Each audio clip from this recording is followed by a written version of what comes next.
What? What?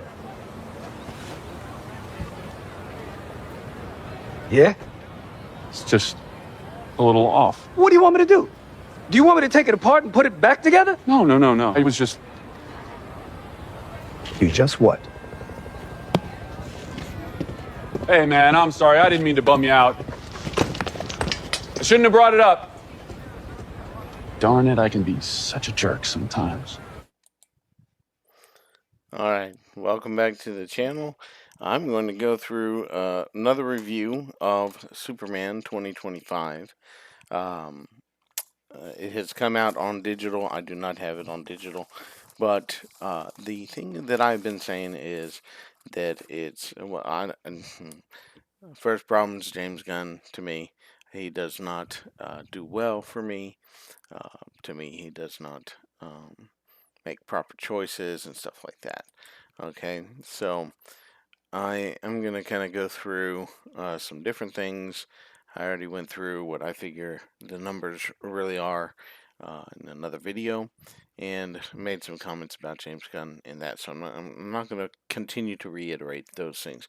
But I still think he makes bad choices, and really, I mean, and I'm not anybody necessarily special, but you could have given me the script, and I could have done what I did here in a few pages, and kind of I didn't I took the notes as far as everything that's here. So this is basically like 3 pages of notes, and I have like 4 or 5 places I have to say, if you had done this instead of this, and you had pushed this and done this, then it would have made a whole lot more sense. It would have built the universe out more. There was more things in this movie that if you took them out, in a way at least, they would have provided more for later. Less is more. Okay? And, I mean, it starts off with the crawl, and he wanted to go through the 300 years, 3 centuries, 3 decades ago, 3 years, 3 months, and then 3 hours, and then 3 minutes. I get it. You want to keep that title card, that's fine.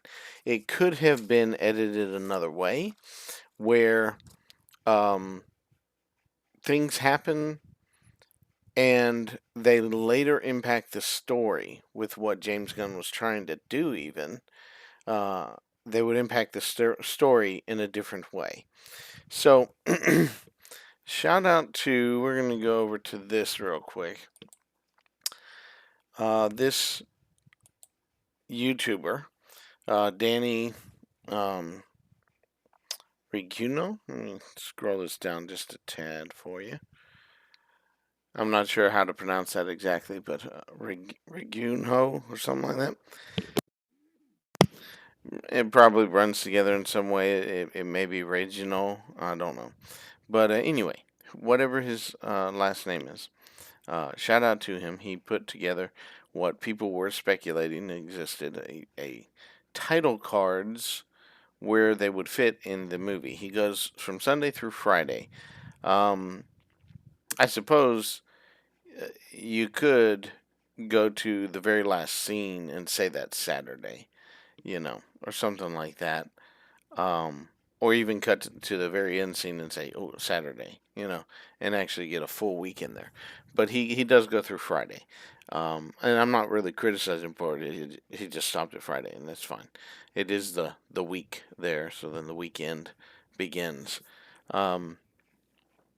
Of course, this could have started, on Monday and then gone through Saturday instead, and still had the weekend mainly. Anyway, but shout out to him for doing it, and you can go and check his YouTube channel out and see what all he says and what he did there. He says he edited the movie. It's a minute shorter than the theatrical for some reason, and he goes through a lot of explanation. I'm not criticizing anything he's saying there. Now, that's that. And like I said, it starts out with this, all right? And then right after this, if I were to press play, it would, of course, go to him crashing into the ground. And I have always maintained, from the trailers to now, that Superman is getting defeated, getting beat up, he's getting broken. How does his suit endure when he cannot, if you will? Okay? How is he battered and bruised if his suit is just fine?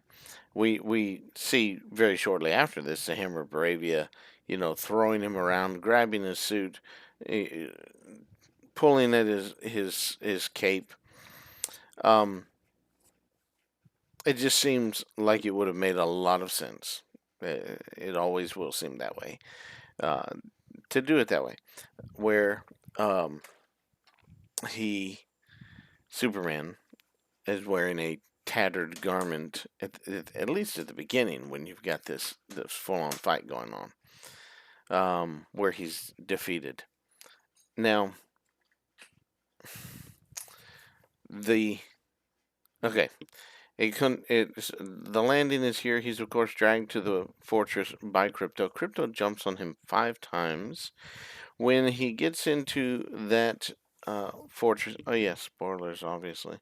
When he gets into the fortress, the examination shows he has 14 broken bones, 4 to 5 damaged organs, and so forth. Of course, half of that was probably caused by Krypto jumping on him, but then, of course, they go through the healing thing. He jumps off of the chair or falls off the chair, and so forth. And again, listen, he lands there in the snow. He falls off the chair. Then he says, I've got to go get back to the fray. He's headed out the door. I'm not going to mention everything that happens, and that's not really the point of this. But he's going to leave the fortress, not completely healed, not regrouping, trying to figure out what went wrong.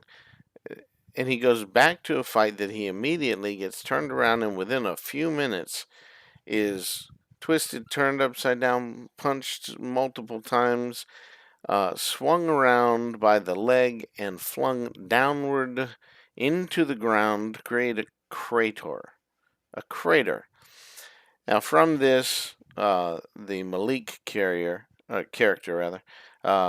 gets identified. He's identified. Now, online, it says that he was born, I think, in Delaware. It's in the United States. He is not a foreigner. He's not an immigrant. He might be, second generation, but he was born in America. So is some people have been, saying something that's not correct out there. Just look up your information and you'll get everything right, instead of assuming things. And I've looked up some things that I haven't been able to find an answer to, and I won't, comment on those things until I get that answer. But when he's leaving the fortress, before he gets back into the area, you find out the engineers out there trying to find the fortress. You also see that the fortress turns. Okay, I want you to remember that. The fortress rotates into to pick up the sun better.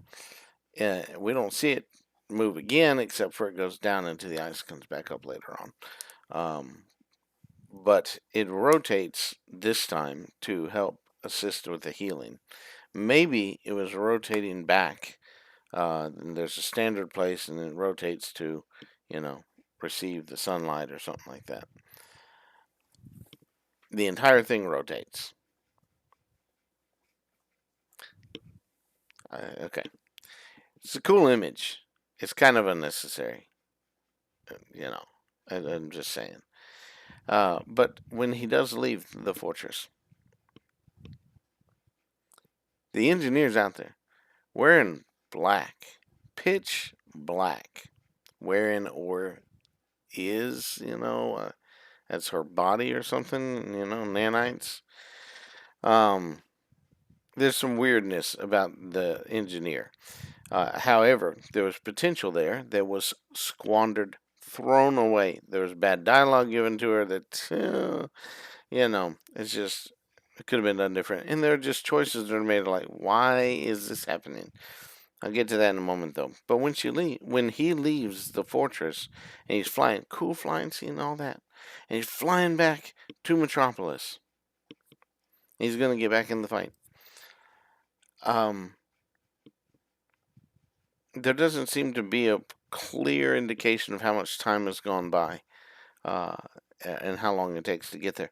But my problem with that scene and the horrendous choice of that scene is that he flies directly over the top of the engineer. Doesn't see the engineer somehow. This is Superman. What are you thinking? He does not see the engineer? He flies right over the top of her. That makes no sense. If he was flying and was trying to go another direction or took off and it made a sonic boom sound, and stuff like that, which he does hear something with his flying, and he was flying a different direction where he wasn't looking toward her, but she was able to trace back and look and say, oh, he came from right there. There's the fortress right there. That would make some sense. But no, he flies right over the head of her. I don't know that he's met her yet, but do you think it was a giant penguin or something? It doesn't make any sense. Okay? So that's, again, my main problem with this movie is so much nonsensical garbage after the James Gunn thing. And James Gunn just throws his pieces in here so often they infiltrate the entirety of the movie. The foul language should not be in this movie. There's just none of it should be, but the amount that is in it is just overtakes it. Okay, and it's strange because Superman is he says what? Good gosh, when the kaiju fight is going on. And says something else, and just that's all toned down everything. But there's not a problem with him using foul language in a few other places in the movie. So he does that a few times, as Clark Kent or whatever, and as Superman. Just using vulgar communication. Then there's language from, of course, the Justice League, or the Justice Gang. They keep calling themselves as JG. That's, again, James Gunn inserting himself into the film. Anyway. But the engineers, the cut to the engineers, and the engineers saying that the fortress disappeared into the ice. She can go down there and get it. Lex says, we're going to need more than you when we get there. And I'm going to just jump to the place when they head there, and it's her, Ultraman, Eve Teschmacher, and Lex Luthor. And when they fight, okay, they go in and they invade the fortress, and then they destroy the robots, or break them into pieces. Ultraman attacks one, and then I could only count as many as maybe three. Two more, maybe. One or two more is the number that he attacked. She destroys 20, and maybe more. I just lost count at 20, and I could try to go back and count them again. She wiped out the entirety of the robots, and she could have taken care of those three that otherwise were there. All right, we'll come back to that though. So that we're gonna need more than you is a throwaway. It's a bad line. It was unnecessary. There was no need for Ultraman to be there, except that he had to be there to open the fortress. But that's, again, jumping way ahead and seeing it. But the Hammer Bravia fight happens. Superman's thrown down into a crater. He's trying to hobble himself up, can't fly off and get up there to fight anymore, or to chase him down, or anything else.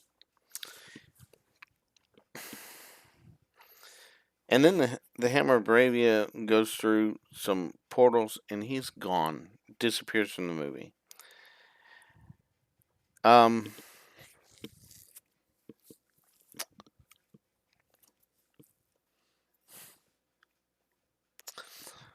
I'm gonna kind of stop there, but it jumps to or cuts to pretty shortly after that.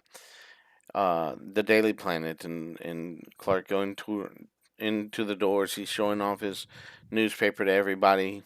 Um, um, the Hammer Bravia, I'll tell you this too. The Ultraman of the very first part of the movie is talking, giving instructions. Then Luther says we have company, or tells him where he is, maybe at your six or something like that. I just didn't memorize the dialogue, and he says copy. So Ultraman, the Ultraman that's in the suit is talking, is responding to conversation. Okay, and then carries on the speech and leaves. Baravia denies the connection. Um, and then, but we see, of course, that portal happens, and Ultraman's revealed. The suit is then gone. This is a really cool suit and cool idea. In fact, when it was showing in some of the a trailer or a shot really quick or a picture, it was assumed by me that that was going to be Lex Luthor's, like battle armor or something like that, because it was just a real away shot, and then they started showing some of the fights. I was like, well, that would be awesome. To Lex Luthor is fighting, Superman. That would be great. That would be spectacular. And the fact that they get him where he's turned over to, Planet Watch at some point later on in the movie and stuff like that. At some point, Lex Luthor jumping into a suit to fight Superman because he escaped the pocket dimension would make so much sense. It would work so well. And you could have him teaming up with this Ultraman guy and fighting. Anyway, I just spoiled one of my possible adjustments that could have been done. So, but other than that, the Hammer of Bravia isn't gone. It's only in pictures after that, and they're trying to show that the Hammer of Bravia was controlled by Lex. Okay, and this brings the downfall of Lex at the end of this movie, which many people have stated that, or at least have felt that just isn't right. That Lex Luthor is the guy that just continues going.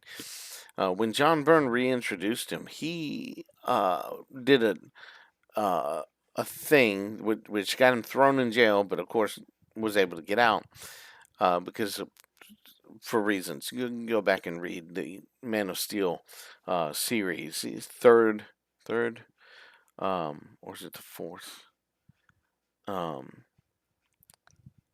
book in this series? I cannot remember. It might be the second. It's Lex Luthor's introduction in one of the first that mini series, the first 6 volumes of John Byrne's run.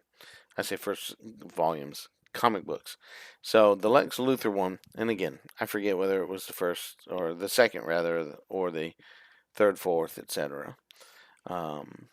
It sure seems like to me Lois Lane is second, Batman is the third, and then it probably goes to Lex, but it could be Lex right afterward. But again, not entirely sure. We'll find out more later on. No, you can go check it out, is what I'm trying to say. And I really do think it's actually the fourth one. It's after the Batman is introduced. So anyway, going on from here, just as quickly as I can. In the Daily Planet, it's the conversation, and listen to me, okay? There's the banter that's going on back and forth between Lois and Clark. Clark is talking just as normal as like Superman might do.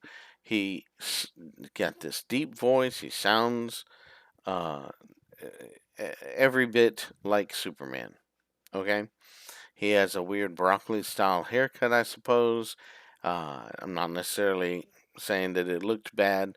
It was there. But he's also gone after the interview that comes up just a little bit later with Lois. Right? So he appears in that scene. He has a little banter with Jimmy also, and then gone. He's it's there's no more Clark Kent. And the amazing thing that I keep hearing is this praise that David Cornsweet encompassed this amazing dual personality, and he's Superman, but then he's Clark Kent, and they're totally different. They're exactly the same. There's no difference between the two. Uh, he's wearing some oversized clothes in either one that you look at. The suit, it's a Superman suit or his regular suit. His regular suit is so big, probably his Superman suit is underneath it. And I'm joking about that. I'm just saying that it's that huge. It's again, it. Where does this nonsense praise come from? Now, I'm fine if you want to praise the film for something that's really there. Did I think he did fine as Clark? I really do. But he didn't do a dual character like Christopher Reeve, which was what so many people, they put so much emphasis on the idea that that was going to happen that they can't admit that it didn't happen. It had to have happened. Well, he sort of did this a couple of times. He's ducking his head while he's walking. Yeah, I'm sorry I'm late, Perry. But at the same time, he's showing his great work as a journalist, as it were. And everybody knows he's Superman too, because they show you that at the end. At least Perry and Jimmy know. But you have the moment Jimmy kind of gets his attention over toward a couple of ladies, and they're giggling over there and smiling at him and everything. And I figured out what the reason was. It's obviously because Jimmy is wearing hypno contacts, and they go both ways, And he doesn't realize these girls are like, great and stuff like that. He's got to be looking through something that's messing with his vision. But anyway, that's just another dig at the nonsense that's called hypno glasses a little bit later and tried to be pressed into our brains. And I'm telling you, it was confirmed by Lois Lane that that's what they are. It's hypno glasses. When Clark mentions it in the interview, he says, "Yeah, but the glasses," before he does the interview. "Yeah, the glasses." He's saying, "I have hypno glasses. It's going to fool everybody." And I was shocked that they tried to do that. James Gunn has not read the comics. Superman does not have hypno glasses. There are a few instances in the comics in the Golden Age and then in the Silver Age. A couple instances in the Golden Age where hypnotism is used, and then there's a comic book that kind of more heavily relies on hypnotism in the story and uses that, and therefore he's hypnotizing people to when he wears glasses, it does something. It's not hypno glasses. Come on, that's not what it's talking about. And in the Golden Age, it was Clark while he had glasses with Lois, and then immediately, shortly after this, he was while he was Superman and had no glasses on. So it's not hypno glasses. That's just okay. I've said it enough. I'm not going to say it anymore. Hopefully, some people are out there listening, and hopefully, somebody will go and look in a comic book instead of sitting there saying, "Oh, this is in the comic books, and it must be true." Nobody has ever found that in the comic books. Okay, I, not that they've showed to me, and the closest thing to it was the Silver Age version that had a story heavily relying on hypnotism, but it was not. Again, not hypno glasses. That's ridiculous. Uh, oh man, there's just so much in that, and I'm not going to get into the comic book of it. You go look it up, go read it. You can find those things. I don't necessarily recommend you try to go read it online because it usually takes you to a site that has a whole lot of ridiculously trashy things that pop up while you're there. So unless you know it's a site that can get you buy that, or you're doing something where you've purchased it. So I'm not familiar with how Comixology and other things like that fully work. So because I just don't buy those all those things. So, but you check it out if you've got a legitimate source, or find the what was it? I can't remember the number. I apologize. Um, but yeah, you look it up and try to find the issue yourself, and you can read it. But I gotta hurry. I gotta get. Let's not take the entirety of the movie to explain the movie. It does do a kind of a cut where to Lex with the um, Secretary of State and the Secretary of Defense, Frank Grillo. I believe the Secretary of Defense in this, if I'm not mistaken. And he's doing a display. He shows Ultraman to them, and he shows the engineer to them, and then shows them the Raptors, and says he has an unstoppable force with Planet Watch, mainly because of Ultraman.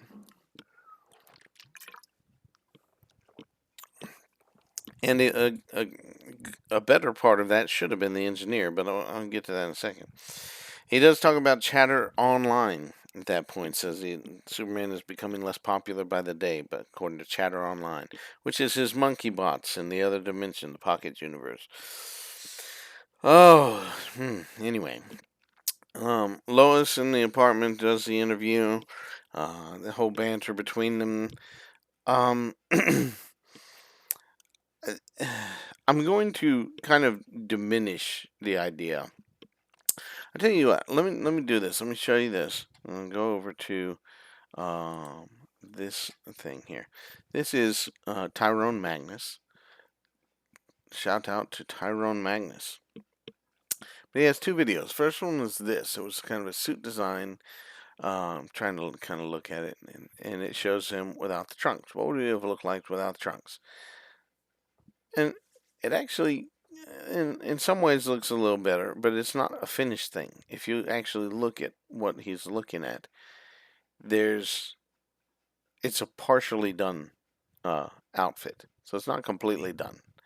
All right, and then they show this picture that was released.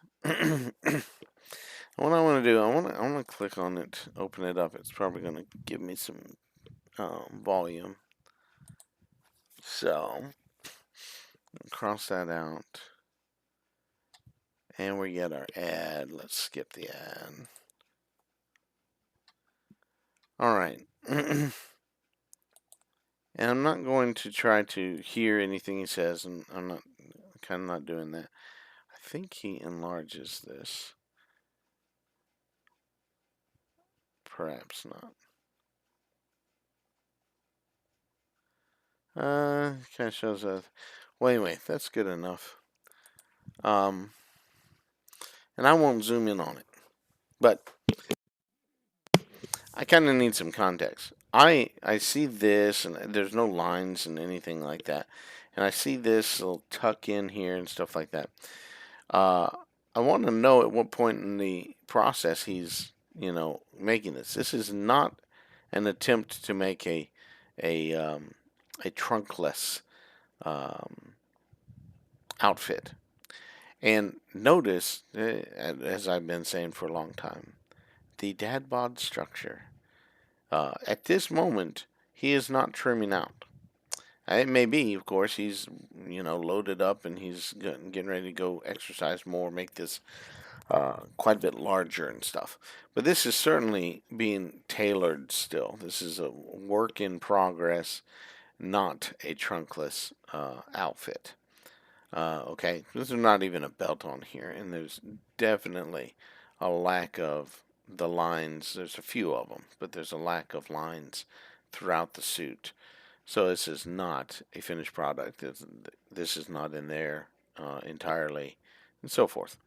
So we know this is just simply not finished. But people will put this out there and say, well, this is what it would look like without trunks. It looks stupid, doesn't it? Well, yeah. I mean, first of all, it's not finished for sure. But then it's not that. It's simply being worked on still, being designed. Is all it is. So, just wanted to point that out. If you've seen that, just think through those things before you say something. And it's again, if he had had a torn up suit, this would have given a chance for him to change his suit in the fortress, in the privacy of the fortress, but on screen so that we could see the work that he put in the gym. As we have it, he wore a baggy suit throughout the whole movie. The closest you got to it was in the Lois Lane interview in her apartment, where he was wearing still a sort of baggy shirt, but it was a little bit more form fitting, if you will. But anyway, that was just one thing I wanted to point out. And if you seen that floating around, just like I said, think about it, think through it. Now the kaiju fight. Well, the Lois Lane apartment scene is happening at the same time that these guys are park in that area around that park. Lex Luthor's goons to release the little baby kaiju. Baby kaiju's there for 5 seconds in the film running through, and it then will cut to a giant kaiju in the morning. This is, though, at the same time,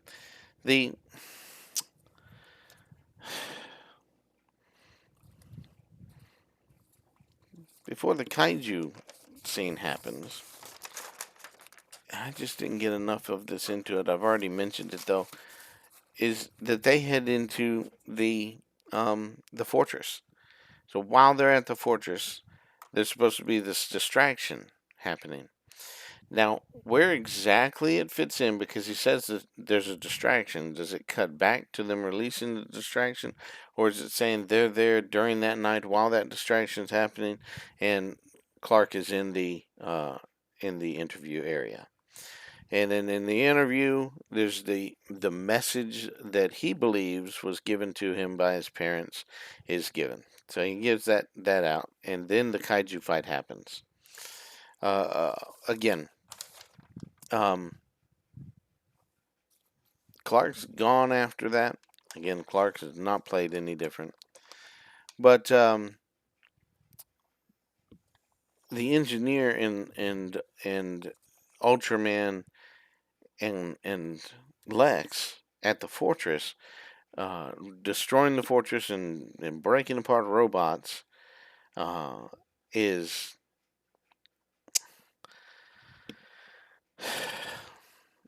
just basically sort of out of place. All right, there's just some things that could have been done differently, or done at a different time, or something like that. Okay, and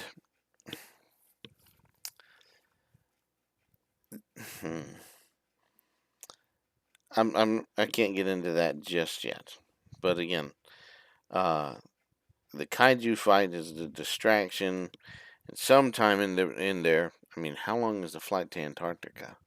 I assume from this area, even a direct flight, and probably a refueling along the way, is gonna take a while. It's gonna take a while. So they didn't indicate that plane was ultra supersonic or something like that, or some kind of specialty. It may be a special cargo plane or something, but it's not something science fiction-y to, get him there so much faster. Of course, the engineer apparently could get there pretty quick because she came back really fast. You see all this in the film, so just think about all that. Now, if it was north, let's give you this idea. If it was north, this is, by the way, where um, James Gunn shot the thing. Right over here in this little place, Svalbard. Um, Svalbard, Norway, right here. Not Greenland.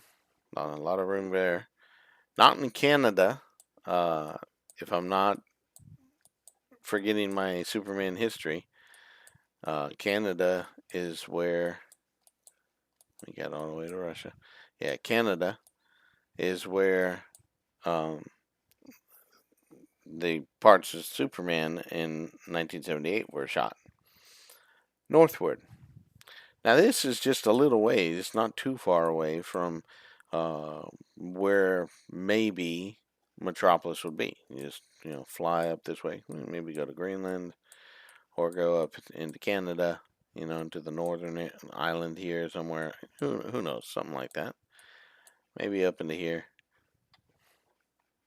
Why not? I mean, why not there instead of flying down? I'm talking about down. This is south, south, south, south, south, south to Antarctica.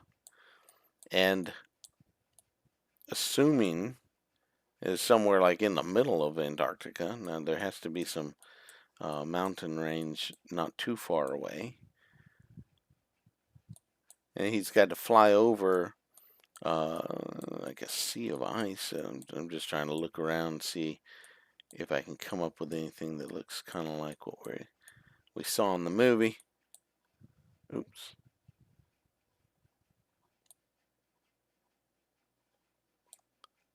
I apologize about that. Oh no, I put a little dot. Anyway, what was the location that they're, indicating it would be?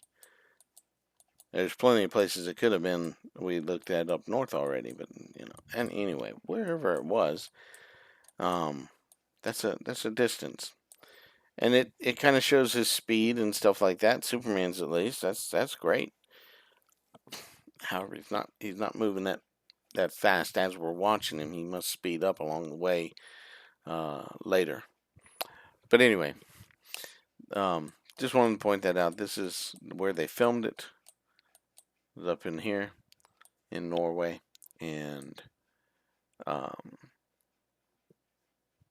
anyway, it's fine by me. Let's go on this way though. Let's get off of that and go back to kaiju fight. I'm not like I said, I shouldn't be getting through all this stuff. The Superman, flies underneath the foot of the kaiju, blows the dog away. That dog lucky, because that breath, can exceed the gravitational pull of a black hole. We know that. So, lucky little dog, he just got blown into a tree. And again, getting blown into a tree. You don't know. I've watched people and heard people and listened to so many people, and people have mentioned the fact that the dog runs into the tree. They dislike that Krypto is tortured. Now, Krypto is the fake dog, and he's trying to get the nanites off his face. The attack from the engineer, and they mentioned that could have been done differently too. By the way, nevertheless, the dog there that was next to Superman, I assume that was a real dog in some way, but it gets blown into a tree, and people mention, "What in the world? Why do you have to have a tree? Why do you have to hit the tree?" That's just awful. That's from other people, and I tend to agree. I'm like, when it hit the tree, I kind of giggled to myself. Oh yeah, they're gonna get some pushback against that. It's kind of crazy.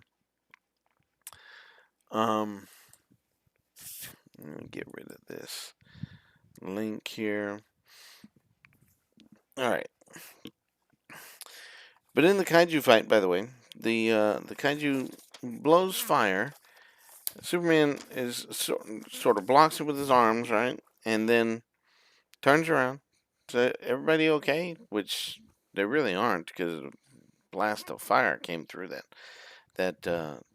window there that could not be stopped by Superman.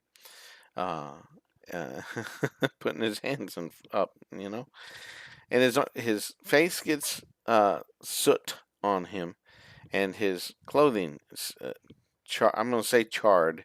It has soot on it. I'm sure it can be cleaned off. It didn't ruin the suit, but it's otherwise, invincible in battle again. That suit. Uh, but anyway, we're gonna keep going. Um, this message at the end of the kaiju fight is revealed that Lex Luthor and the Engineer find. Engineer floating up in the air while deciphering the message doesn't make sense to me. I don't think it had to happen. Why? If anybody wants to try to explain or say, I'm not super familiar with the Engineer, so I'll give you that as well. That if she floats when she's accessing data and stuff like that, great. That's part of her character. I say, okay, that makes sense, and that'll be fine. But it was introduced kind of oddly, and I don't think it needed to be. Of course, you had, if you didn't notice him, the big black man in Luther's company at the controls was named Otis Berg. Uh, After the Otis Berg of 1978. Otis, the character, Otis Berg, just a little place. Anyway, I enjoy Ned Beatty, mostly. So, anyway, going on. In the kaiju fight, the first part of the fight, too, of course, he is stomped into the ground after he saves the dog. Superman is stomped into the ground. He becomes Bugs Bunny and takes a left turn at Albuquerque or whatever it is, and blasts out instead of like climbing out to make sure everything's fine around him. It just blasts out. Oh yeah, heroic moment. It was odd, goofballish. Um, that's what people are talking about with Saturday morning cartoons. Is not the superhero cartoons and things we grew up on that made us love characters, even if they were a little bit odd or campy. Dad jokey.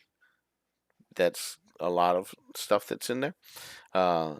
That's not what we're talking about. We're talking about, or they're talking about making the character goofy.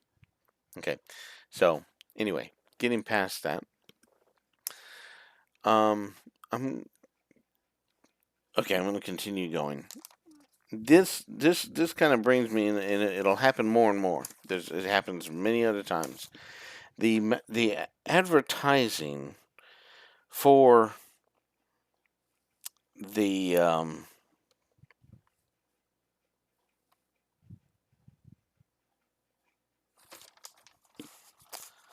the advertising for Superman, the tagline was "Look up, look up." This Superman, look up. The problem with that is that he's constantly down. He's constantly thrown down. He's flying up like twice in the film. Maybe a third time sort of up. But he's being tossed down, thrown down, pushed down, shoved down, broken down, stomped down. He's always down. So if I was looking up in this movie, I wouldn't have seen Superman. That's probably why we didn't see Superman, in my opinion, in this film. I'm being a little bit harsh, but let's keep going too. You got After the Kaiju Dilemma. There are fans. The fans have spoken. They are determined to tell you that Superman's parents are not evil. And that's very true. The fans are right. James Gunn is wrong in that. James Gunn doubled down on it, stated absolutely it's a true message. Digital release of the movie comes out. Some people are saying that a part of the ticker was changed or added, that Lex is falsifying the footage, and that may or may not be true. It may have been there before, or it may have been added later on by some decision maker, because we don't know if James Gunn's a decision maker or not. He keeps coming out saying he's the guy that's in charge of everything. He's making all the decisions, and then comes out later on and says, "Well, it was beyond my control whether or not we were going to release this or that at this time, so we pushed up the release of Superman because of Peacemaker coming out. We got to be ready for Peacemaker, because the center of his James Gunn universe, DCU, the center of his universe is Peacemaker. The center of his universe is Peacemaker. Everything is based around Peacemaker and the relative close characters to that of perhaps the Suicide Squad that he made. All right, that's the DCU of James Gunn. It's not my DCU, and I don't think that he's portraying Peacemaker properly either. According to some people, otherwise that I've heard, and the little bit I know about Peacemaker, Peacemaker is not a major character. And he's certainly not like Iron Man, a more minor character that is actually quite major in the Marvel world. Well, they call him like a B character, but we're talking about Peacemaker is like a G or I or something like that. I don't know. Way down the line. Very little. I'm not even aware right now of a current run for Peacemaker. Maybe there is one now. But I'm not very interested, especially if it's going to follow James Gunn's, version of it. So anyway, after the kaiju, he's got the dilemma about the footage. He whooshes off. It was really cool to see him just disappear, and he's gone past the Justice Gang, and he's flying frantically out into the fortress. Flies frantic. I mean, you see that. It was that unusual looking shot, and in context, it looks a little better. Okay, I can give you that he's frantically flying through the air. So we've got that. But he gets to the fortress. It's wrecked. Talks to the robot for the malfunctioning and all the stuff that's happening. And then he calls out for Crypto, whistles for him. No Crypto. It cuts to Metropolis, and Superman cuts into the scene and flies into Lex Luthor's building. He storms into the office, breaks the door down, and has that interaction with him at the desk and throws the desk.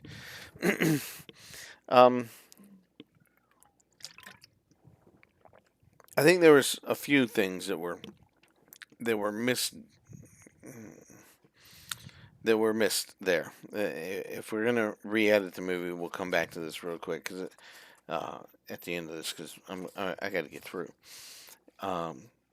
Going past that, he leaves, of course, go to his apartment. He was out looking for the dog. There's that dimensional imp that's out there being fought by the Justice Gang.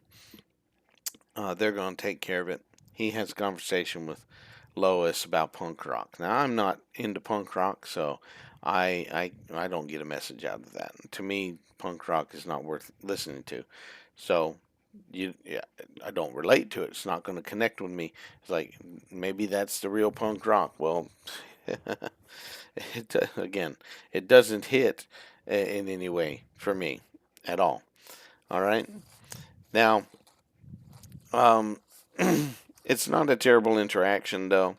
It's not a terrible sentiment. I think that David Corenswet does really well there. There's some annoying shots to me that are too much of a close-up, I guess, of the Lois Lane character, Rachel Brosnahan. But in any case, we got to move on. He's going to turn himself in. They have their moment. Then it cuts to him being slammed down face first into the concrete, creating a hole in the concrete by Ultraman. And the engineer's walking beside, and the Frank Grillo's character, the Rick Flag Sr., is walking with him and says, "We're turning you over to Planet Watch. They're going to do what they do. We can't hold you, so we're doing this." He, of course, turned himself in. So I'm going to come back to that, too, and tell you a little bit that could have been done differently. But they go to the Pocket Universe, and there's a whole bunch of jumping back and forth in the Pocket Universe. I'm not going to mention all this, but this Mr. Handsome is introduced. He's a terrible driver, by the way, because he runs into the monkeys, casts a couple of them down to the bottom of the Pocket Dimension, surely outside of a um, something for them to land on along the way. They probably fell into a black hole somewhere, or the anti-proton river. It's just anyway. I think that there's stuff that's cut out that gives better explanation. There is some explanation as to how the Pocket Universe was created, and of course, Mr. Terrific explains it further and says that if it's you're off by the um, I think it is the diameter of an electron that the you could uh, how does he say it? It's basically that you're going to destroy the entire universe, you know, or at least the world. Um, but anyway, and every single time that a portal is open, you're running the risk of doing the exact same thing. It's like, okay, they're going through these portals like 5, 6 times a day, and they've allowed this Baravian, president, which is some caricature to make him seem extra evil and disgusting, and I think bad politics from James Gunn. This is what he's doing, but um, nevertheless, it's not super overt. So they're just making him a bad guy and somebody that Lex Luthor can manipulate to get land with his land schemes. So, yeah. Well, that's just fine then.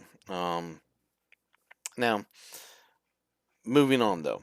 Mr. Handsome, there's no real explanation of him given. Maybe they'll come up with something later. I don't see why they should. But why introduce things into the world and the universe of Superman when you have so many opportunities to have something that already existed? Right? And then I think somebody gave some explanation. Now, Mr. Handsome existed in the comic books. This is not that Mr. Handsome. Okay? There was a comic book character, and you can go look up the history and see for yourself. But there is such a thing as Mr. Handsome.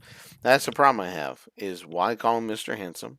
Because real comic book fans that are really deep and that really know their history, or at least have the ability to look it up on the fandom sites and in the official encyclopedias, things like that, they'll look it up. They'll say, "Well, who's this character?"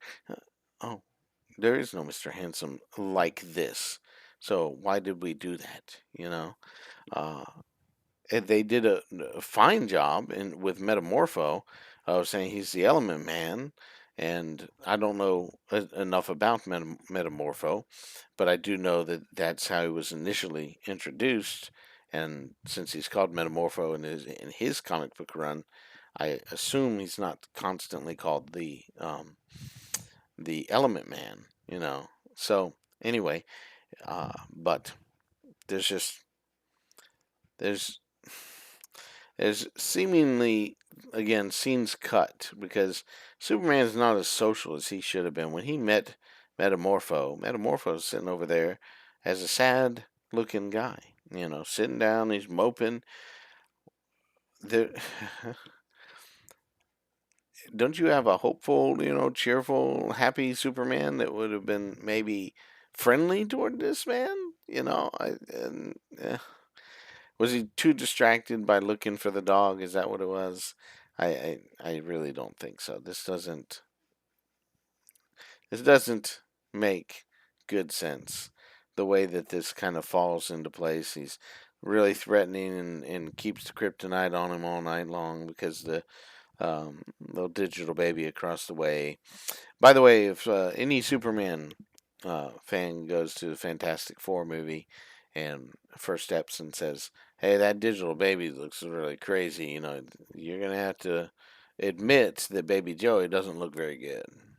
Okay, in some shots, like, okay, I understand this is a unusual looking baby.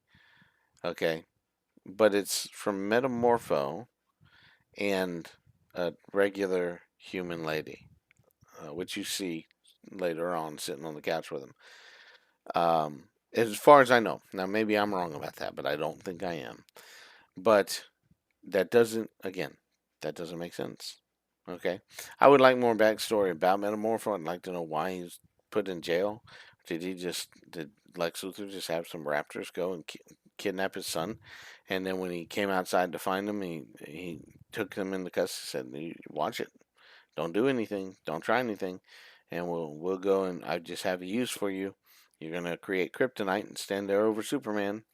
Do you not know who Superman is? I mean, what is this history? I mean, because we're jumping into this story, we have so many unanswered questions, more unanswered questions than we have in other movies that just haven't gotten around to answering the questions yet that start at the beginning and start to move forward.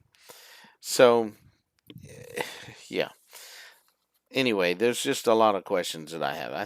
I know things were cut out because you see in the trailers where a couple of raptors are there with Metamorpho has the kryptonite, and they're slinging or swinging nightsticks or something like that, some kind of wand at Superman and beating him up.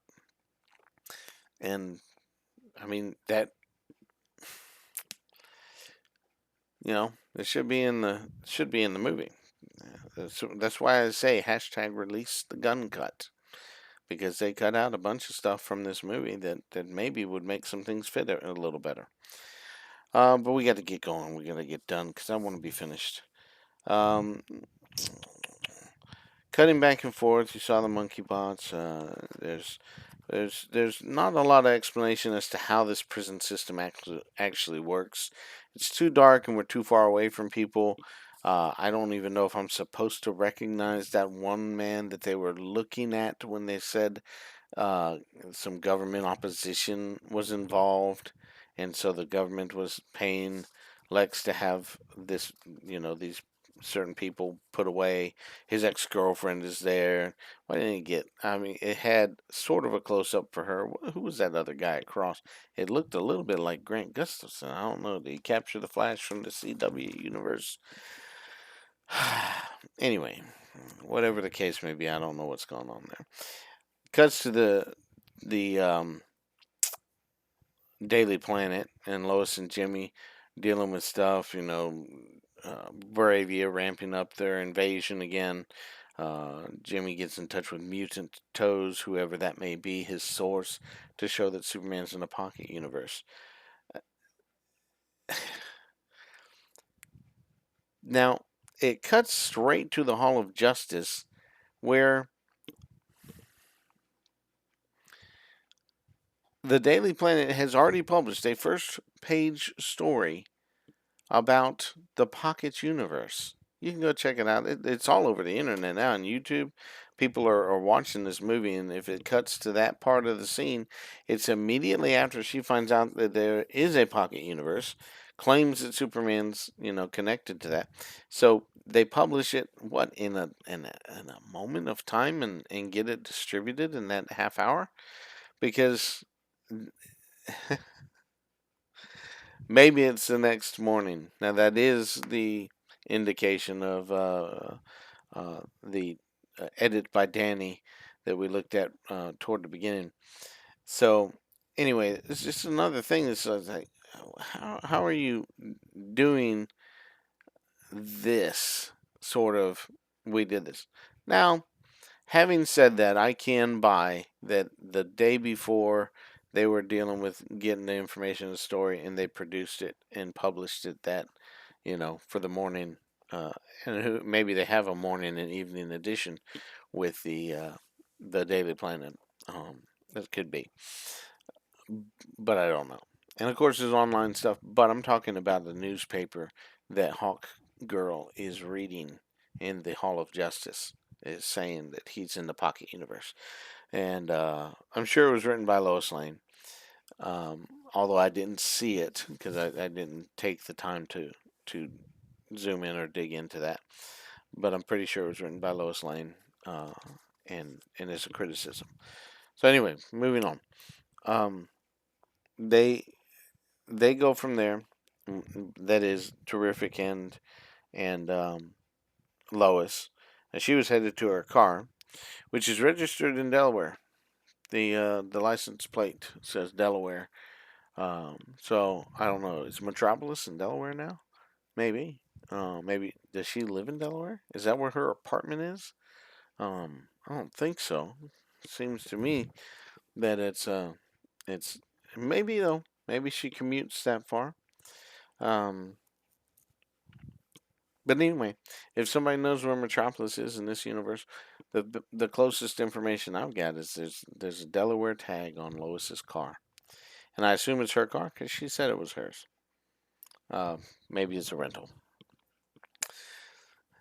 Anyway, they go on, fly out to the beach, following the trackers of the Mr. Terrific, and it cuts back and forth to Jimmy and Eve, and goes back to uh, the Pocket Universe, and gets back to uh, it, and I may be putting these things in some different places, and you can correct them yourself.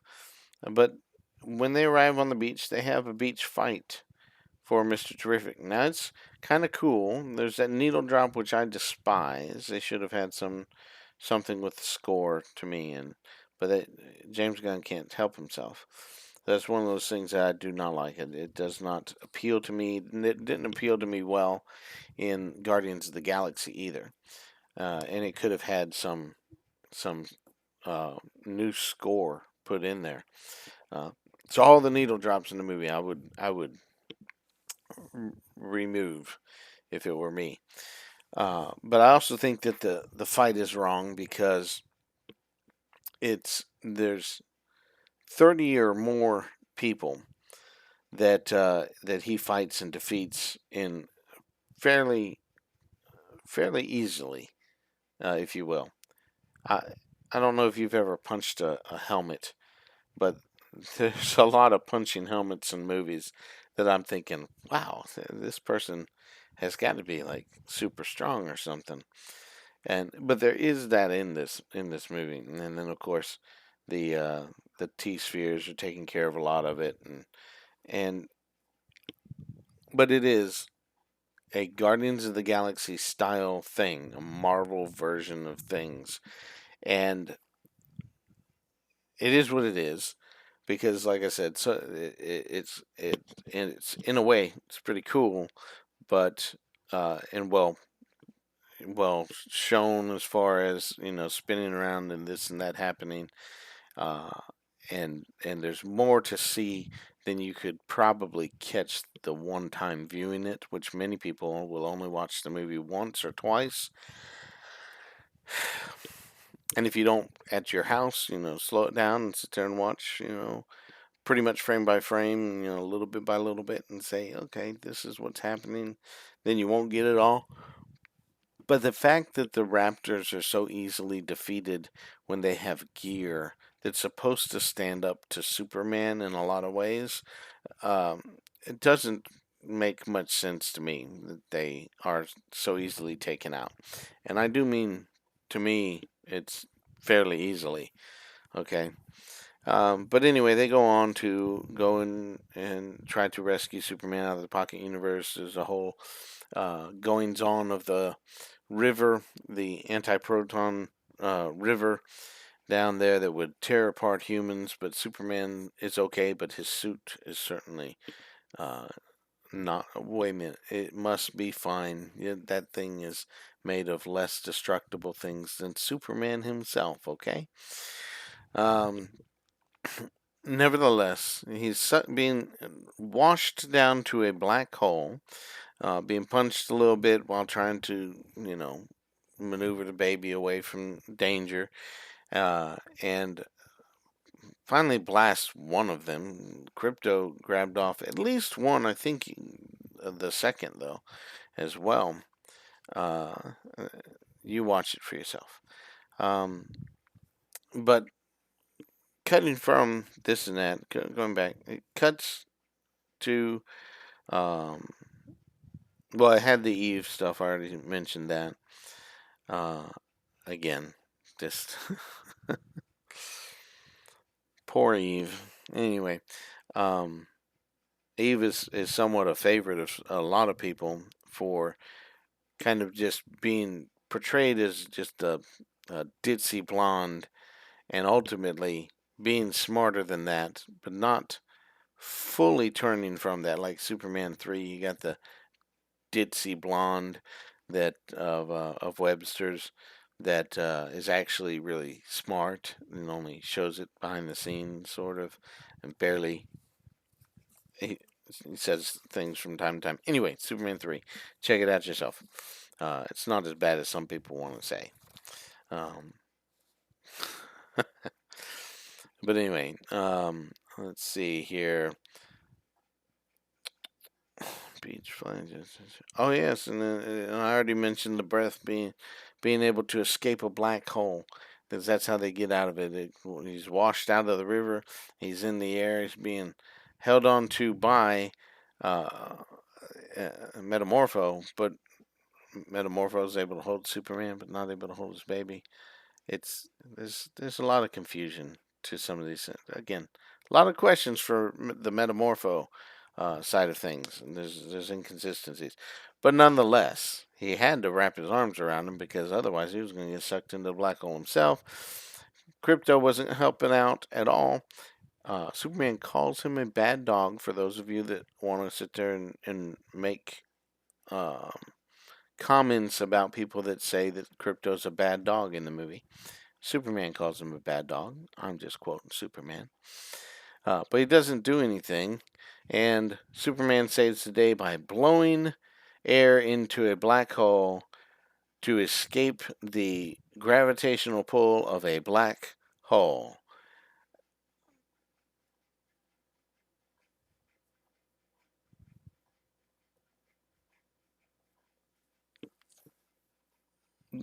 A black hole's gravity is so strong that light does not escape it. Is this not what you were taught in basic, um, you know, primary school and maybe middle and high school? Reiterated. Maybe you've learned so much that you are like, oh no, you can definitely escape the black hole.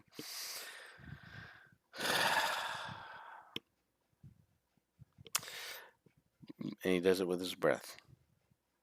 And I suppose we're going to assume then that he could then take over trying to fly and out of it. But Superman is the one that saves all the rest. The rest are not pushing away from it. He's doing it breath and flying himself, propelling himself backwards. Okay. I don't know. It's just there's too many questions. I would have a lot of questions. Visually stunning, sure. It's beautiful to look at in a way. It's overloading, of course. There's more to it, Uh, there's just more to it than you could really begin to grasp. But nevertheless, is what happens. The land's been on the shoreline, and then flies away to Mr. Terrific, following the ball. The T-sphere. Got to move on though. Now he's sick with kryptonite. Metamorpho goes off. He's sick with kryptonite. There's just cutting back and forth still. But Lois and Superman are taking a flight to Kansas in the T Sphere, on T Craft or whatever it's called. Um, and it cuts to Lex Luthor being angry that he escaped. So angry that he alienates his girlfriend. He's very petty. He throws a coffee cup of pencils onto the floor and picked that up. You know, just a petulant little brat, and not very smart to not realize that it was a possibility, a good possibility even, that Superman was going to escape his captivity. Okay. Um, but that's my position on this, and several others have pointed out too. But I will take um, the vitriol from all the rest of you. That was ridiculous.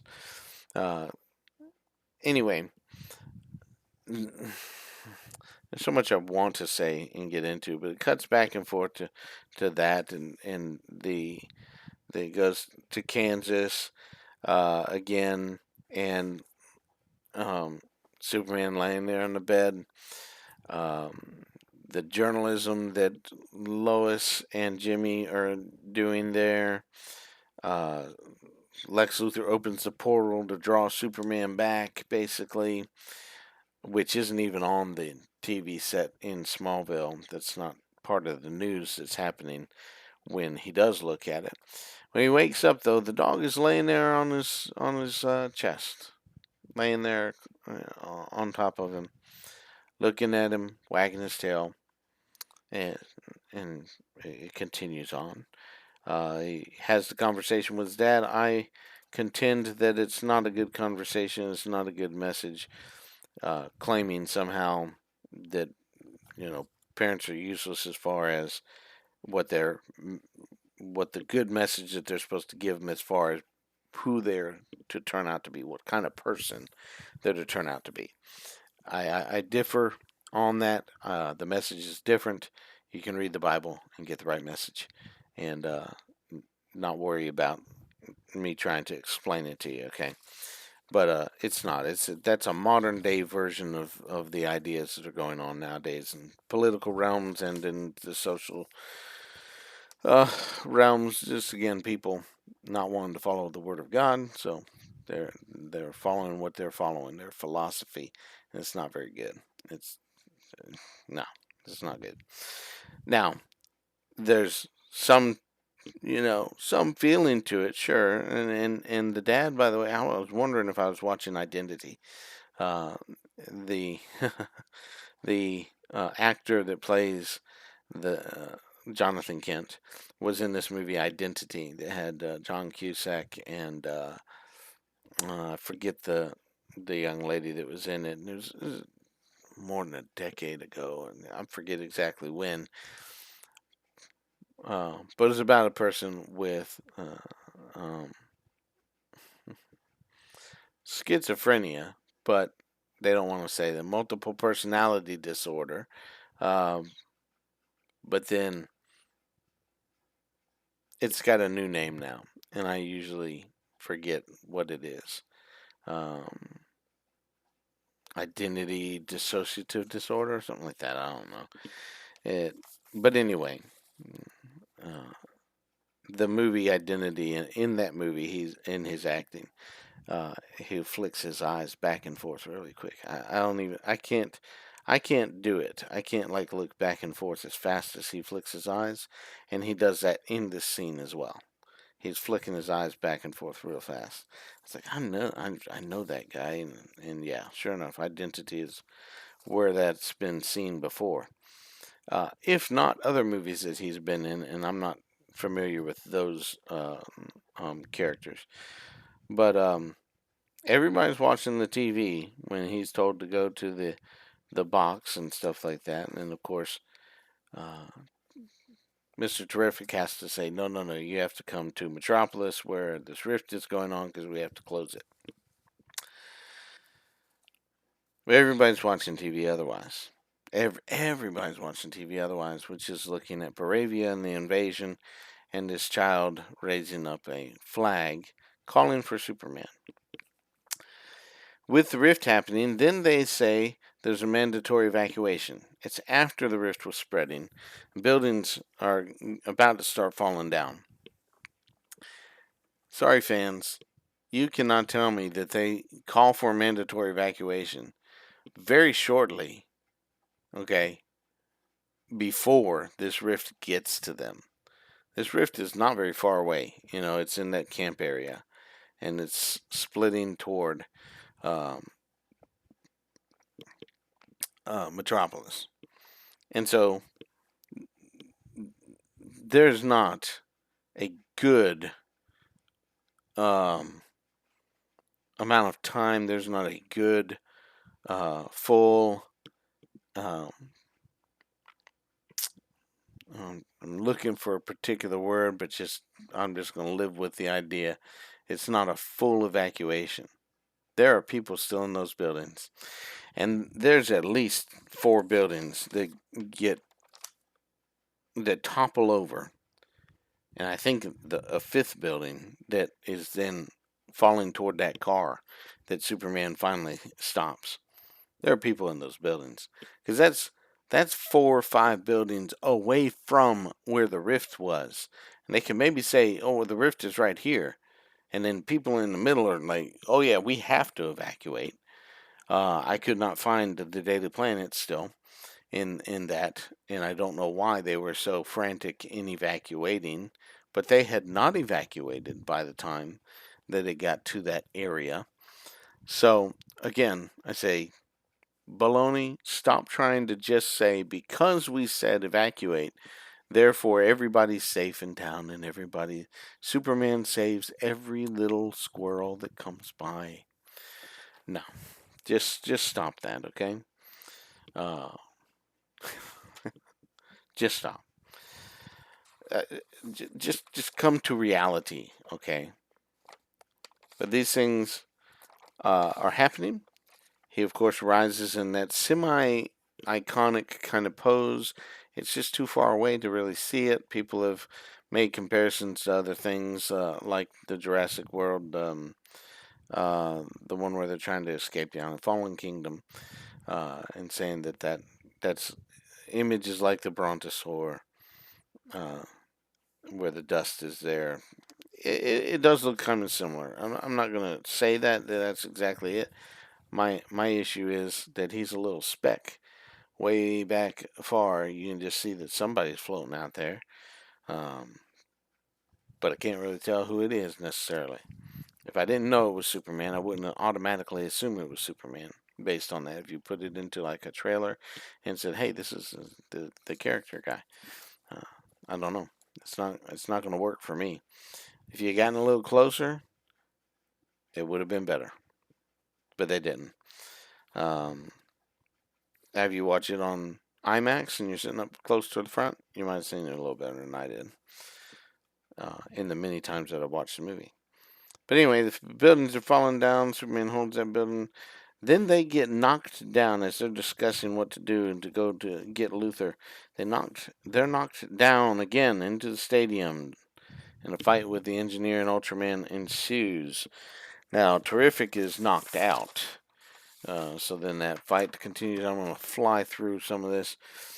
The fight between the two of them, pretty cool in some ways, and Superman's getting a couple of moves in at least, and knocking down Ultraman, only to be attacked, of course, right after that by the Engineer. The Engineer, Superman has this plan, which I don't, well, why not do it before? It has been the question, but of course he wanted to get questions answered, or at least the government did. But the Engineer, of course, is invading his lungs. Now, there's not a good explanation for it. This has been pointed out by people even that rant about how good they think the movie is, that part is not good, that it doesn't make much sense. To me, I just bought it and said, okay, I understand what's going on. They're displacing the oxygen in the lungs. uh, which is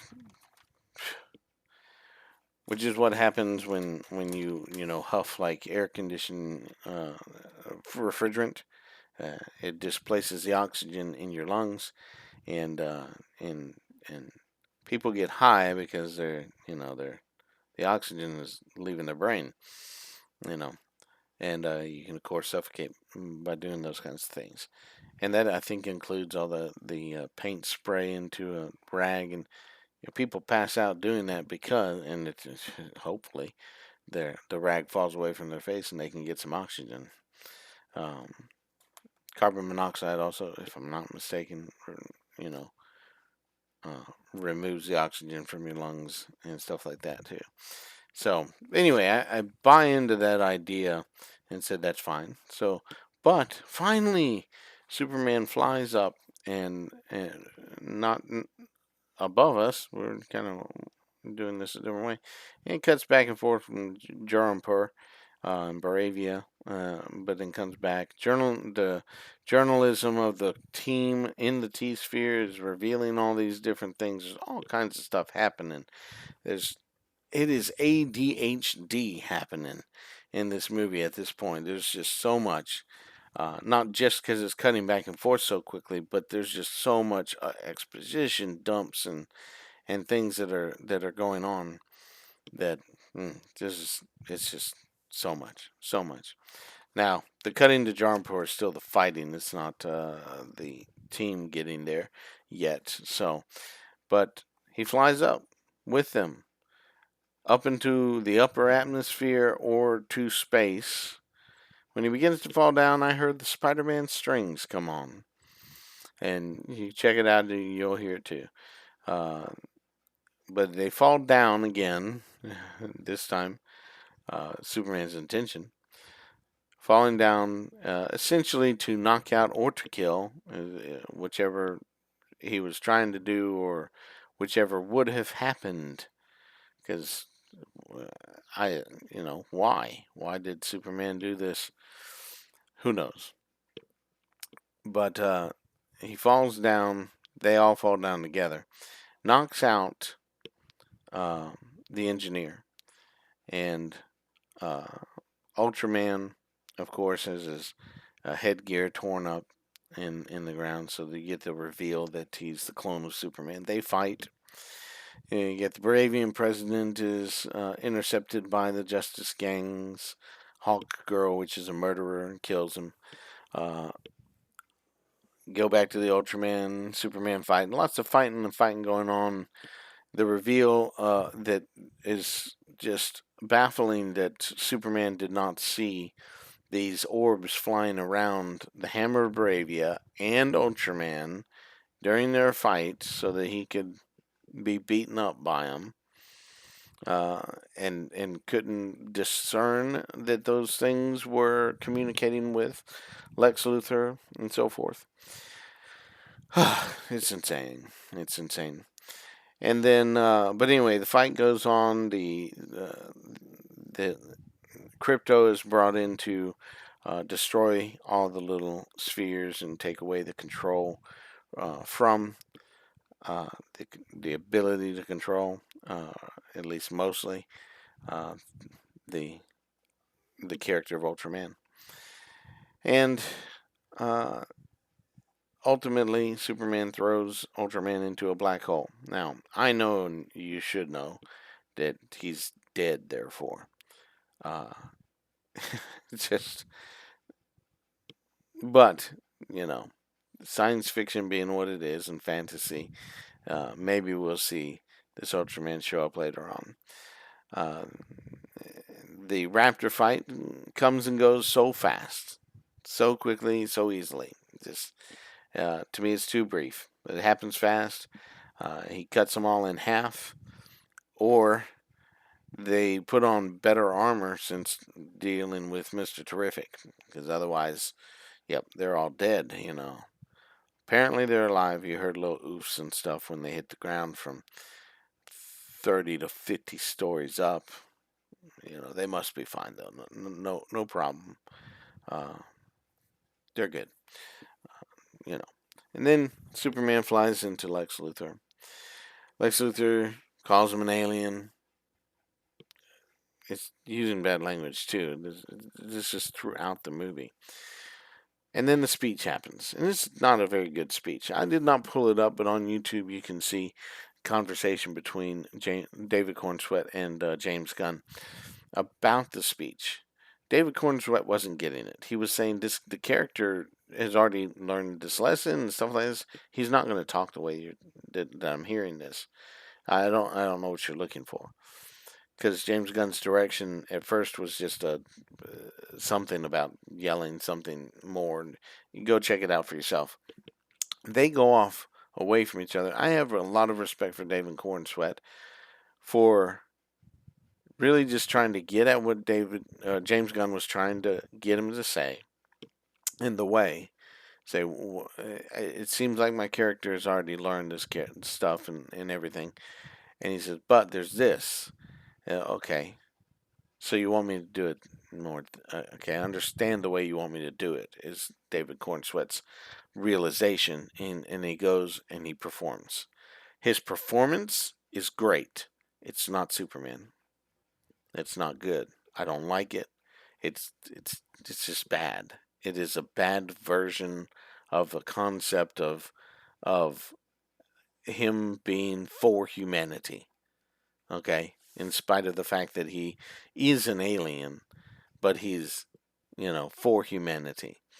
Um, and he doesn't feel himself or think himself above us and things like that.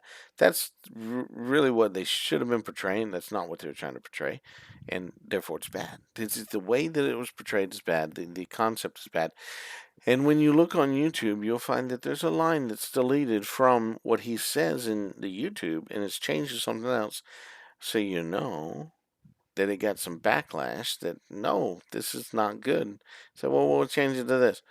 We'll cut that little line out and we'll have it this way.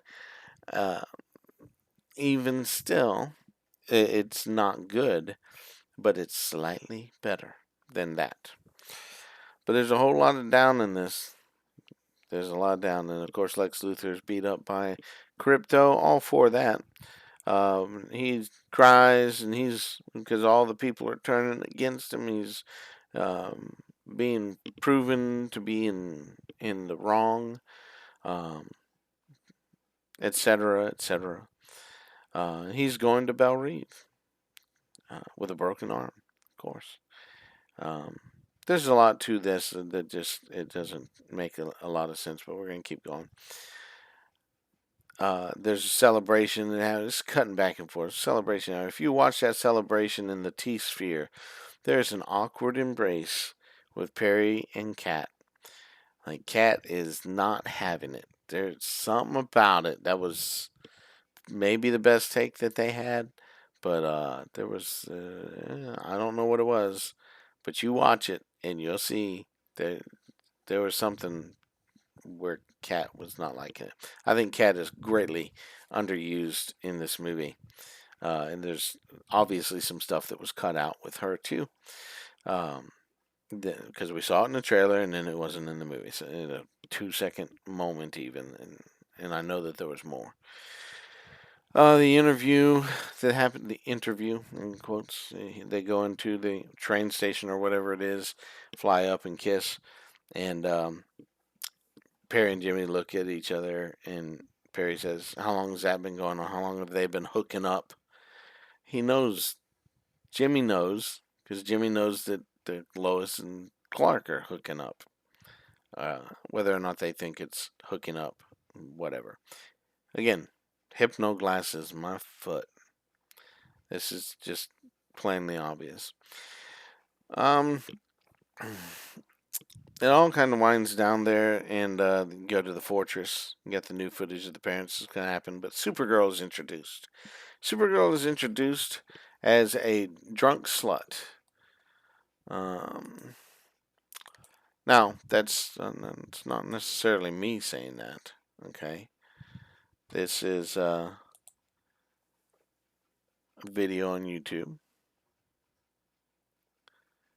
Drunk Supergirl makes Superman a new entrance She crashes in. And says, I might get copyrighted for this. Let's see if we can catch it.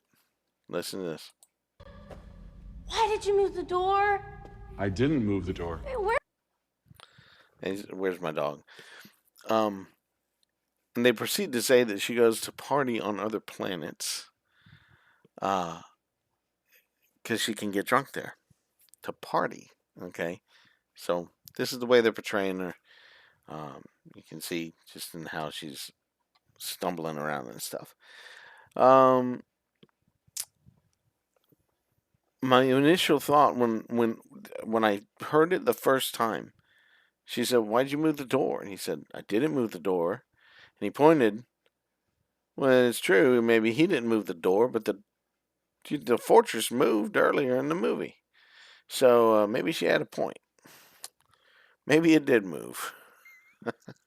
Anyway, her crashing through and all that. And then, of course, they've got the end credit scene a little later on. Now, this is going on about the dog and so forth, and goes into the parents' stuff, right? And then cut to the end credit scene, which you saw at the beginning in my little meme, and so forth. So that's the movie. Now, what would I change? I would start out with stopping you with Ultron, or an Ultra Man, not Ultron, Ultraman. Ultraman should have been the Hammer of Bravia. If you change the thing around, you say, who was the Hammer of Bravia? Not in the suit, not in the outfit. I already mentioned this before, gave you a preview, that really should have been the armor for Lex Luthor. So Ultraman should have been connected to Bravia. Okay? And he comes in and attacks Superman and dressed in his normal Ultraman outfit. He's not hanging out with Lex Luthor. He's not given a little blurb to the heads of state that this is Ultraman. Maybe the blurb to the heads of state was, this is Ultraman. We're kind of following him. He's accompanied with Bravia, and he's just there to protect and so forth and all that. You hear what I'm saying? That should have been done there. Not the way it was portrayed. Don't put him in the suit at the beginning. I would not have Superman going back to fight Ultraman again. I would have, instead, he stays in the fortress. He's been defeated, and he's recovering, but he's regrouping. And maybe he's thinking back on this fight. And he said, this is what I did. And somehow he's able to counter that. You know, have him go, you can do it visually, of course, and say, what was he doing? How was he able to do this? So forth and so on. Because you're revealing at the very beginning Lex Luthor, manipulating all this stuff so fast, so it just, it doesn't make sense, okay? To have him that quickly revealed, and so much revealed about him. The Ultraman is with him, that the Hammer of Bravia is, all of that's revealed in moments within the beginning of the movie. Now, you can do that. You can tell the story that way. I think it's really poor storytelling, and it's missed opportunities. Like I said, with Lex Luthor being able to fight Superman in the outfit, and also Lex Luthor being able to hide his involvement with Bravia and other things by this. You say, well, and I'm saying, take away Ultraman. Now, he shows up in Antarctica, okay, if you want to do it that way. You've got to give more time to be able to get this information. The interview with Lois needs to happen either earlier, or it needs to happen with enough time in between to where the message is out there. Instead of every day of the week, we're saying that some days may go by. So they have their interview. Lois publishes in the interview. He has a message from his parents, and they told him to do this. Okay, she has it recorded. She can write it down. And this is what they said to me. Then he announces that, and it's published in the papers. Everybody reads it. probably a couple of days even, or maybe it gets repeated somewhere, or at least the next day. But they didn't even get to that, to where everybody could read that was why he's here and why he does what he does. And then Lex Luthor comes with the message from the bad parents. Now, if you made them bad and just stuck with that, then that's the way it would be. But then you could at least show an evil message from evil parents after people are saying he listened to a message from his parents. He told us it said this. We are hearing that it says this other thing to conquer and to create a secret harem and everything else.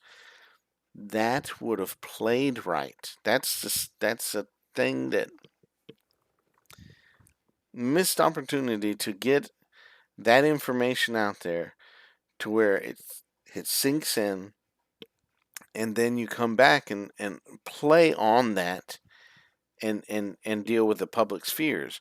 Otherwise, you're just acting like, people believe anything that they see online whatsoever, and that's not really true. Nevertheless, we're going to get done really soon too.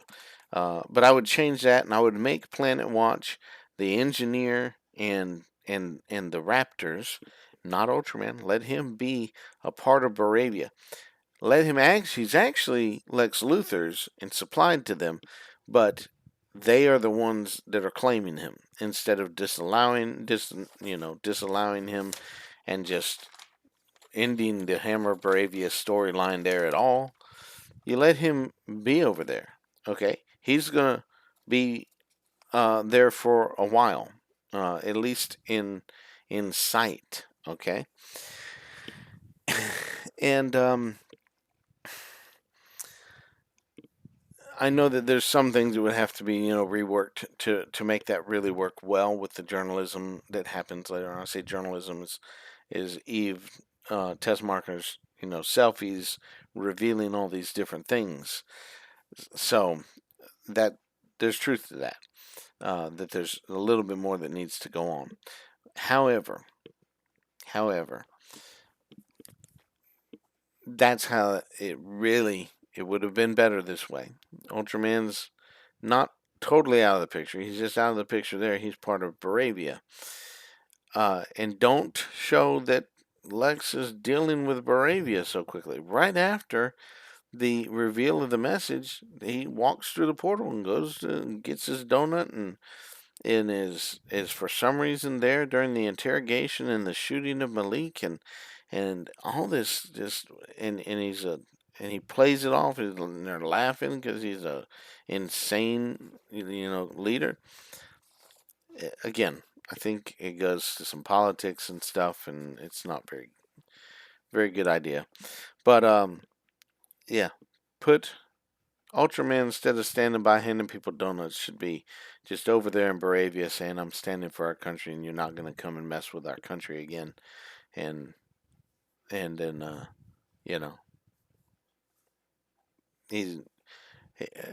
he probably is going to be part of the invasion, to begin with, at least. Okay, so what do you do then when he's arrested? Well, you don't have Ultraman there. You have the engineer there. You don't need Superman's face slammed into the ground. You could use her nanites as a method of restraining Superman too. So you could put more of her into the film. She's just there and walks with them. She serves no purpose in too many scenes. So the engineer's underutilized. And that's because James Gunn is a fool, unfortunately. And just makes terrible decisions like that and others. If you know anything about the Peacemaker, Season 2, first episode, just please, this is not the way to go. And I've been looking at this too long. Let's jump over to this. Shout out to this crew, 4KO. This video says James Gunn's DC Universe direction isn't good. Watch it, okay? It's 9 minutes long. You can watch it on, 1.5 speed or more. And we'll jump back over here. But yeah, 4KO, James Gunn's universe direction isn't good, and I agree completely with that. So that's one thing there, or several things perhaps. Engineer could have been better utilized. At some point, of course, Ultraman and Superman are going to fight, and it's going to be revealed that he's a clone. I would have gotten the Raptors into more of the fights, more of a instead of the very easily defeated crew, make them more of a menace to him, and more of a menace maybe because, again, Lex Luthor has the opportunity because he had him imprisoned and he escaped to prison to get out there in a suit and fight Superman himself.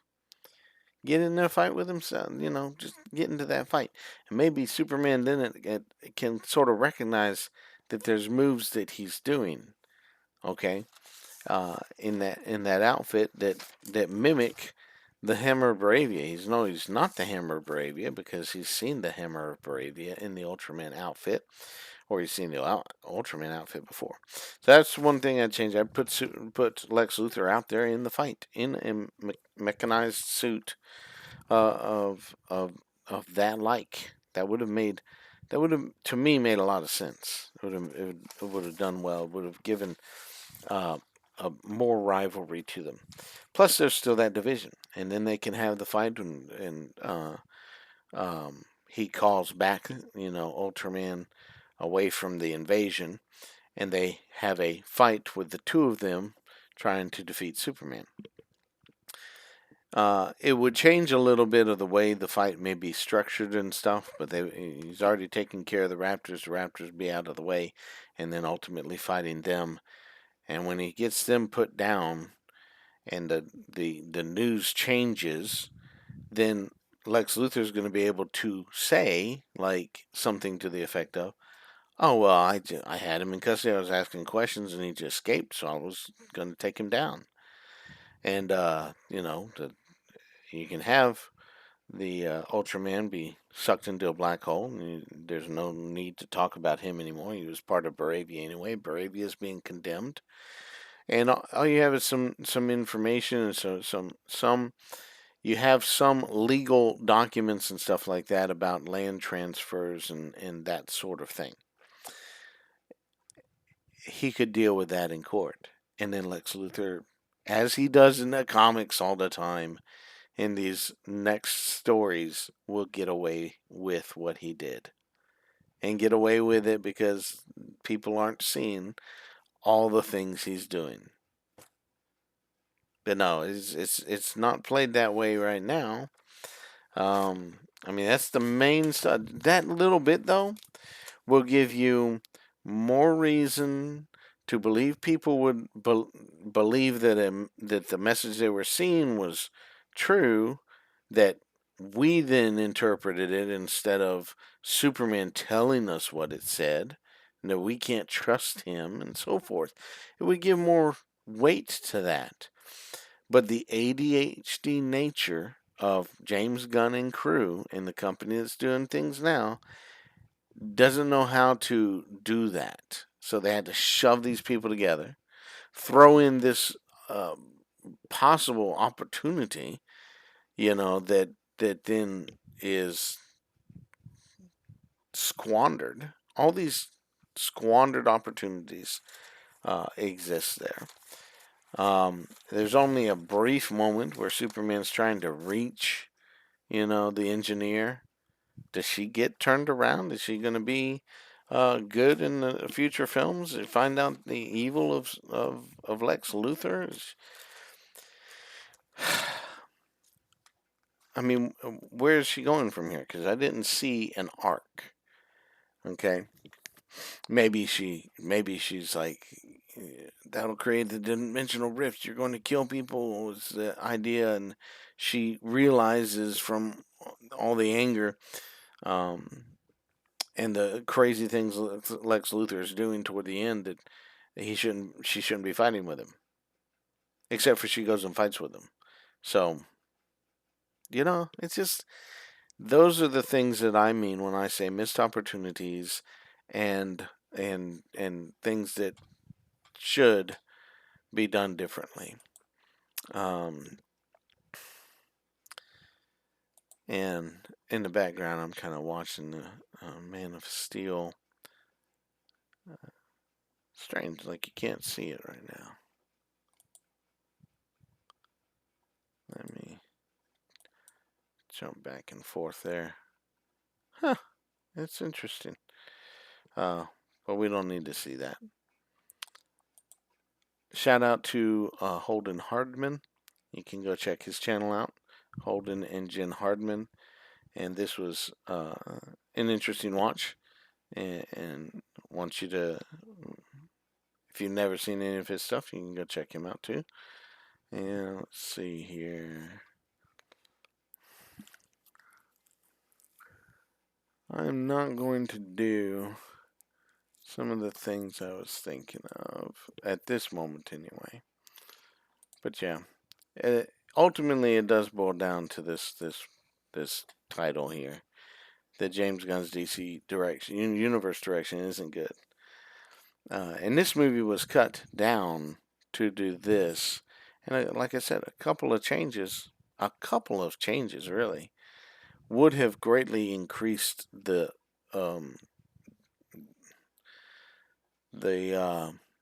enjoyment of the movie for me and others, just because it wouldn't be as packed in different ways. It would also give some mystery. You hide the fact that these things are happening. Sometimes it works in a comic book to go and reveal that something's happening behind the scenes, that this is going on early on in the comic book. And then through the comic book, you go back. You're the one that knows, what's going on. But in this case, it's like everybody really knows what's going on. Okay, except for our hero, somehow is not smart enough to figure it out. I know they're revealing everything through the journal. I keep calling it journalism. The journalism that they're doing, the investigative journalism that they're doing at the Daily Planet. However, it's still it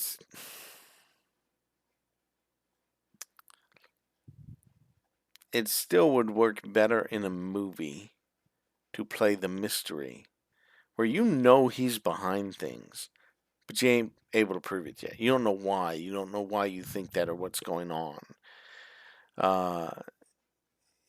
And again, to start out with him talking a lot and acknowledging, what's going on from Lex Luthor is just.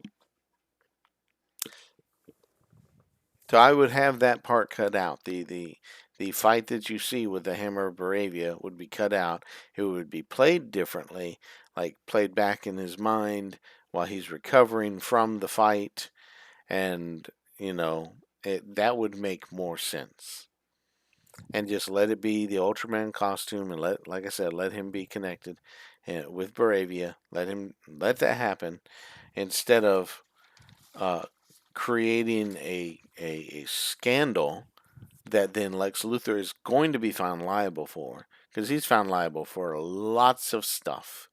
The way that this is played out, you could hide it in certain ways. The other way, this way I'm talking about, you could hide that, all of that, and make it where he gets away with things. And you have a bit of frustration from that, but yet he'll be coming back for future movies, and it should be dealt with in the future and stuff like that. That's if it goes on. We talked the other day about the numbers, and seriously, the James Gunn universe has lost fans, and I don't see the Peacemaker or the Green Lanterns, which is going to be surely an R-rated show too, with multiple F-bombs and so forth being thrown out. There, the reveal of Nathan Fillion that was what it was going to be is just simply saying this is not family friendly. Nothing in the DC universe right now is family friendly, except mostly Superman. Even though there's a lot of foul language in this that should have been toned down, but it wasn't. So you have what you have. What are you going to do? We're going to move on. I'm going to quit rambling about any of this and just say, uh, a few things could have changed it around and given it a better score or some enjoyability, but it was definitely ruined by all of this combined. And I won't know if they had changed it to this and it was actually more coherent. I think I would come out and say it's more coherent, but those James Gunn isms would still be in there, unless of course they cut that out too, taking my advice. But if they didn't, if they wouldn't do any of that, and whatever. But I still want to see the James Gunn cut that's around a half an hour longer, with whatever he was wanting to throw in there. I want to see that so that we can, compare the two and then tell the studio that they're messing around with the vision of the directors again. Get out of the way and let these, you know, let these visionaries, the people that you hire to do this job, let them do their work. Let them put out what they're trying to put out. Be that as it may, take that as you will. If you've endured this long, if you've watched all this, God bless you, and I hope you check out these other channels that I pointed out. Sorry it took so long for Holdman Hardman. Some people won't ever check him out because I didn't share him, but he's got more followers than me anyway, so. He does some good reviews. I don't agree with him on a lot of things, but I appreciate his honesty and appreciate the content he puts out. And some of the things that are said there are just excellent points, and they have an enjoyment for the movie that I do not share. Okay, and for some of the same reasons that they have some criticisms, and I just take those criticisms and push it further along. All right, so anyway, not to end just simply on him, but check the other websites out as well. Of course, Tyrone Magnus would be probably seen by most people that are out there. Again, you're watching me, you probably have heard of him. Not that I talk about him a lot, but anyway, I've got to get off this thing. Got to be done. But Superman is out on digital. I'm waiting for it to come out on disc, and I'm debating whether or not I'm going to get it. I probably will, just to have it, and then to hopefully have all the behind the scenes so I can really dig into what is going on in the minds of those. But as far as the rest of it, like Peacemaker Season 1, I am not likely to buy that, and I'm not likely to get Season 2. And if you've heard much about it, you might know why. It's just, I know that there's stuff that's be thrown into things sometimes to show growth of character or where a person is in the story and stuff. But there's also ways to portray those things that are better than other ways to portray those things. Okay? I'll leave it at that and let you go. Again, as I said before, Peacemaker is the center of James Gunn's DC universe. I'm not a fan, and I won't be. It's not going to turn around especially because of Superman, but it's certainly not likely to turn around from any of the shows that are coming out. And then the next movie, Supergirl, which I will probably watch. But if they really do portray the character the way they're acting like they're portraying the character, or people are saying they're portraying the character, then it's not going to be watched by very many people at all. Because it definitely isn't a family-friendly version. They're going to have to turn that image around really fast. And I assume that we'll probably get a sneak peek or a trailer before the end of the year. and hopefully sooner than that. I heard that James Gunn was blaming marketing for the poor success in different ways of the Superman now. And he's the one in charge of it all, and he's the one that made the decisions of what to release. And that's it was terrible marketing. I agree, but he better hire somebody that actually knows how to do good marketing, and hopefully the filmmakers of Supergirl are not going to make similar mistakes that James Gunn's made, and they're a little better doing things. Hopefully, I hope. I have great hope, and so far I've been disappointed. Hope deferred maketh the heart sick, and so now, right now, my heart is sick. It's sore. It hurts. But I still have hope. And you can have hope too. Let's see what happens. We'll see you in the next video. Bye.